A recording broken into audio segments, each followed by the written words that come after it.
সকাল সকাল বাবা চিংড়ি মাছ এনেছে দেখে মনটা আমার আর মায়ের দুজনেরই চনমনে হয়ে উঠেছিল। ভাবলাম কি খাওয়া যায়, তখন মা বলল গাছে নতুন লাউ পাতা হয়েছে, লাউ পাতা দিয়ে তাহলে চিংড়ি ভাপা করা যাক।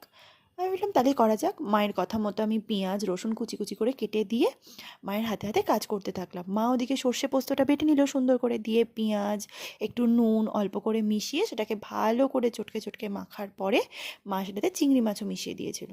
মা আর আমি দুজনে গল্প করতে করতেই কাজ করছিলাম, সেই আওয়াজটা যদিও শোনা যাচ্ছে না। আর এই যে চিংড়ি মাছগুলো, এক একটা মাছ কিন্তু লাফাচ্ছিল।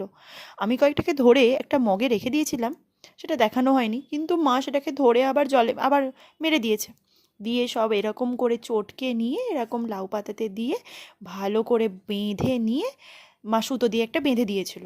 বেঁধে দেওয়ার পরে কড়াতে দিয়ে মা ভাজতে দিয়ে দিয়েছিল। যদিও খাওয়ার এত তাড়া ছিল আর সেটা ভিডিও করে দেখানো হয়নি, কিন্তু খেতে সত্যিই দারুণ হয়েছিল। আমি অনেক দিন আগে ইলিশ মাছ দিয়ে এটা খেয়েছিলাম, কিন্তু